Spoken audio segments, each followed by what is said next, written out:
Minisitiri w'umutekano muri Burkina Faso yatangaje ko abantu benshi bafunzwe nyuma y'umugambi waburijwemo kwica Perezida Kapiteni Ibrahim Traoré mu mpera z'icyumweru gishize.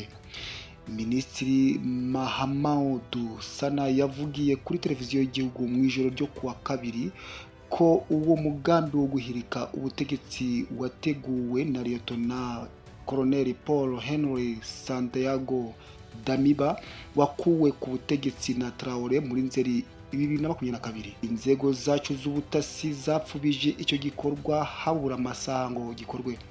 Bari bateguye kwica bahereye ku mukuru w'igihugu Kamarade Kapiteni Ibrahim Traoré bagatera n'izindi nzego z'ubutegetsi zikomeye, niko Minisitiri Sana yavuze. Yongeyeho ko uwo mugambi wacuriwe mu gihugu gituranyi cya Cote d'Ivoire. Ntabwo ari ubwa mbere ubutegetsi bwa Traoré bushinje Cote d'Ivoire ibirego nk'ibi. Yaba Colonel Damiba cyangwa leta ya Cote d'Ivoire ntacyo baratangaza. Kuva Kapiteni Traoré yagera ku butegetsi kumvanaho bimaze kugeragezwa inshuro ebyiri, kandi ahanganye no kwiyongera k'urugomo rw'abahezanguni b'abajihadiste batumye abantu babarirwa muri za miliyoni bahunga ingo zabo.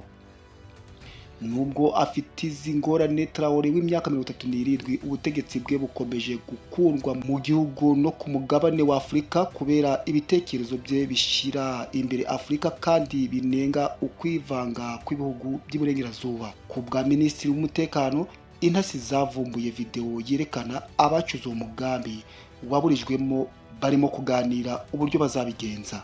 Muri ayo mashusho Sana avuga ko bavugaga uburyo bategura kwica Traoré bamwegereye cyangwa bateze ibiturika iwe, bakabikora kuwa gatandatu tariki 3 Mutarama nyuma ya saa 5 z'ijoro. Nyuma ya Traoré ngo bari gukurikizaho bamwe mu basirikare bakuru bari hafi ye hamwe n'abasivile bamwegereye. Sana avuga ko Damiba yari gufashwa na bamwe mu basirikari n'abasivile bamushyigikiye, kandi yari yabonye inkunga ya miliyoni 70 z'amasefa nasaga 125 z'amadolari avuye muri Cote d'Ivoire. Sana yagize ati, dukomeje gukora amaperereza kandi twafashe abantu benshi, aho abantu bazagezwa mu bucamanza vuba. Kugeza ubu ntibizwi neza umubare w'abantu batawe muri yombi. Abanenga Traoré bamushinja igitugu no gukandamiza abatavuga rumwe n'ubutegetsi n'abamunenga, harimo gufunga abasirikare no gukumira imbuga nkoranyambaga. Colonel Damiba yabaye perezida wa Burkina Faso hagati ya Mutarama na Nzeri 2022 nyuma yo gufata ubutegetsi akuyeho perezida watowe Roch Marc Christian Kabore na leta ye. Kuva nawe yaherekwa ku butegetsi na Traoré muri 2022, Colonel Damiba ubu aba mu buhungiro muri Togo. Ni ntadusubikiye amakuru yacu, tubararikiye gukomeza kudukurikira nanone mu biganiro by'ubutaha. Murakoze kandi Imana ikomeze barinde.